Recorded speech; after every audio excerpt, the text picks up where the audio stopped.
Houston Astros are still alive after a miraculous Game 5 win.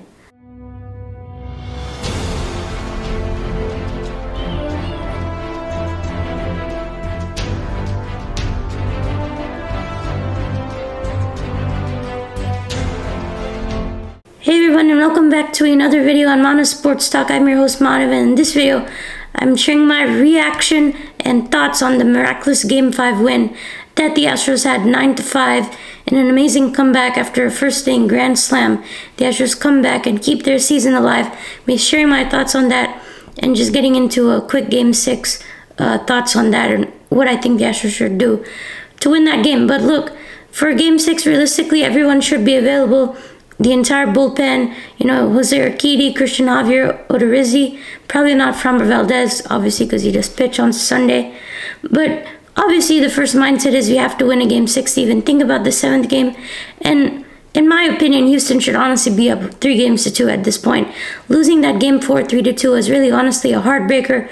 Those back-to-back homers by Soler and then Dansby Swanson, out of all people, by Christian Javier was just sad. And, the Astros really should be up 3-2 with those 2 bullpen games by Atlanta. Dylan Lee just coming in, should have gotten after him more.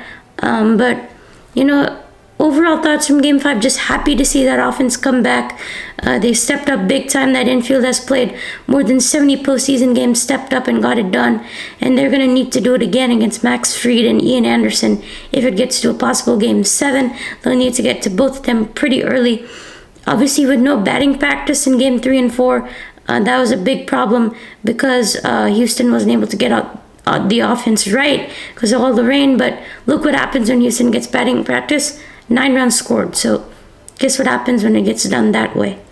And some of the key offensive performers, obviously Jose Altuve, but Jose the GOAT was incredible in Game 2 and Game 4 so far in the World Series. 23 homers, second all-time in postseason history, is just incredible. Very productive Game 2 with 2 hits, an RBI. Same thing in Game 4. Hit a homer in both. Almost hit another homer to tie the game. Unfortunately, it was caught at the wall. But that Game 4 homer straightaway center, 436 feet, a monster shot. But he's only hitting 206 this postseason. Come through in big moments, but we need him to put up a performance in Game 6 to help out the offense. Come on, Jose. And then Kyle Tucker, to me, he's the most consistent player for the Astros. 15 RBIs, leads the team in postseason RBIs, and leads baseball in postseason RBIs. Pretty consistent in Game 5, had a hit, 2 runs scored, and 2 walks. But the problem with Tuck is he hasn't delivered with runners in scoring position so far, and he's striking out on that high fastball, which is a problem, and we need him to stop swinging at those stuff and drive in those runners in scoring position, man. I know he can do it. And then Correa time. About time the man showed up. You've been waiting for him to come up. He was so great in the LDS, early ALCS stages. Didn't come up until Game 5 of the World Series. Finally showed up with 2 RBIs, 3 hits and a run, big-time clutch moments with 2 outs, liners into center and left, and it was big time to extend the lead and allow us to come back. And I think he should continue to hit in that number 3 spot. He likes to move up in the lineup, gets more at-bats, but again, he's still only hitting 286, only 1 home run for Correa so far, and 9 RBIs. So we need more from Correa. Hopefully he can deliver another performance like he did in Game 5.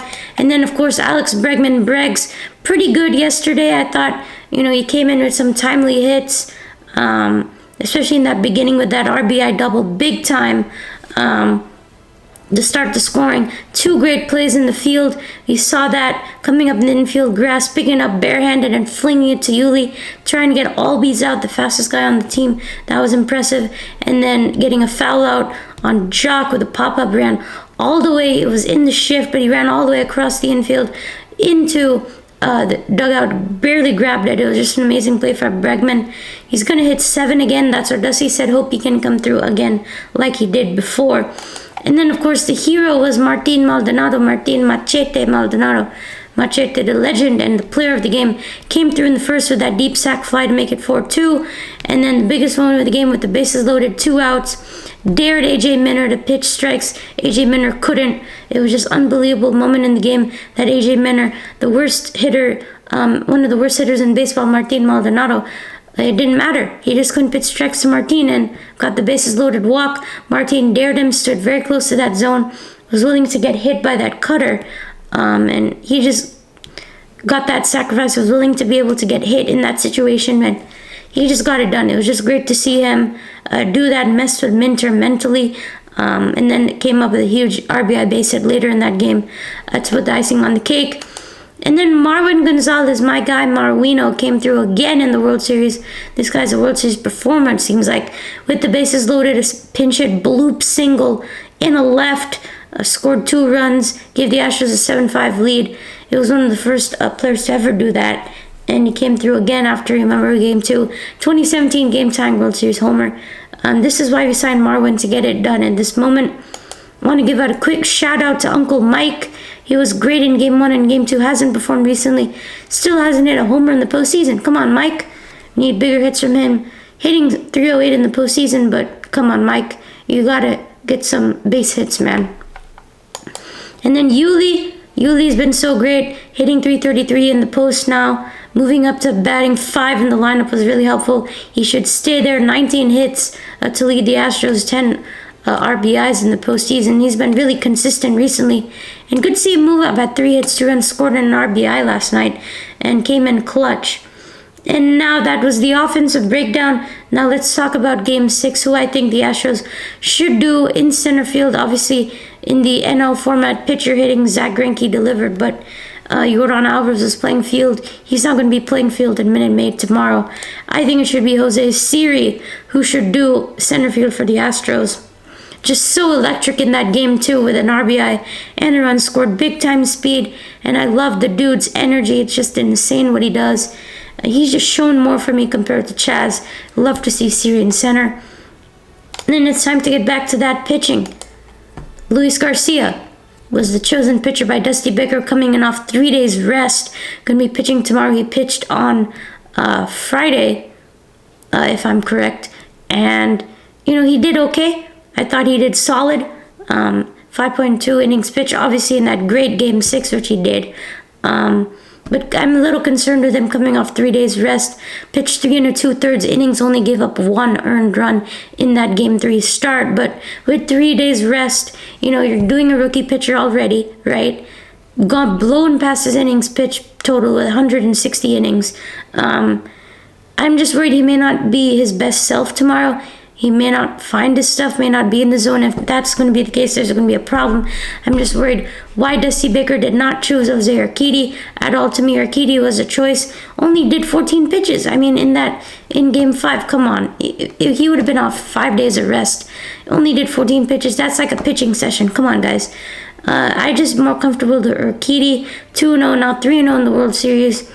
He'd be with pretty much full day rest. So I would have gone with Urquidy. I would just been more comfortable, with Luis being the rookie, coming in on short rest. I'm just not too comfortable with that situation. If you remember, JV Justin Verlander in 2019 ALDS Game 3, he came on short rest. He severely struggled.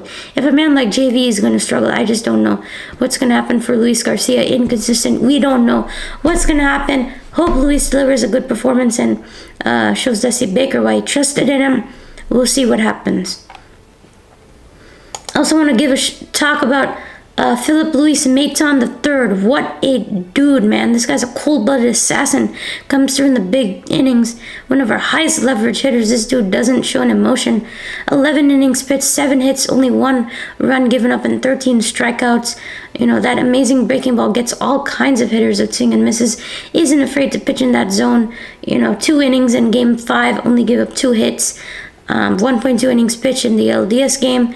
Got out of it on Game 4. He's just been so great for us.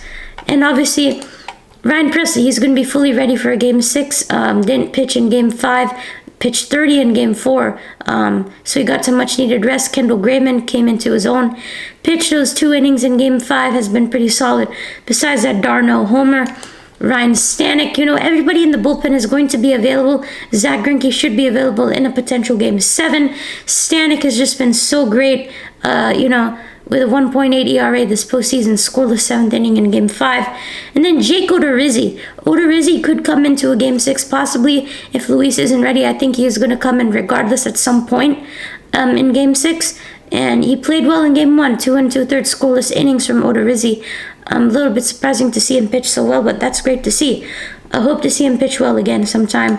And then obviously Zach Greinke, the professional hitter as you know him, 2 out of 3 with 2 singles, ripped. He had a 106-mile-an-hour liner into right, which was just incredible. Guy's a legend. We need to win a ring for this dude right here. But yeah, everybody's going to be available in this game. May even see a little bit of possibly Christian Javier. Javier is going to be big. You know, he did give up those back-to-back jacks to Dansby Swanson and Soler, but he needs to get past that, move on, be the LCS pitcher that he was, the long-distance reliever that we might need, considering Garcia is on 3 days rest. But, you know, I don't know. It's really up into the air. But if Luis can give us a good performance, I would feel okay. But again, the Braves are in the driver's seat with Max Fried full rest, Ian Anderson full rest. Max Fried really came into his own later on. I just don't know if Houston will be able to hit again after Game 5, coming off the day of this. You know, with that 9-run performance, you want to hit the next day. They're going to have an off day. We'll see. Because Max Fried, he's going to be ready to go, man. You know, Houston a little bit short in pitching staff right now, but I would have gone Urquidy. To me, he would have been the better option. We'll see what happens, man. You know, hopefully we can get it done, but, you know, the Braves are still in the driver's seat. Their offense is just as good, you know. We need a good pitching performance, and I think we could get it done and give it to a Game 7. Let's hope so. So, hope you guys enjoyed this video. Please hit the like, subscribe, enable notifications, and I hope to see you in the next video.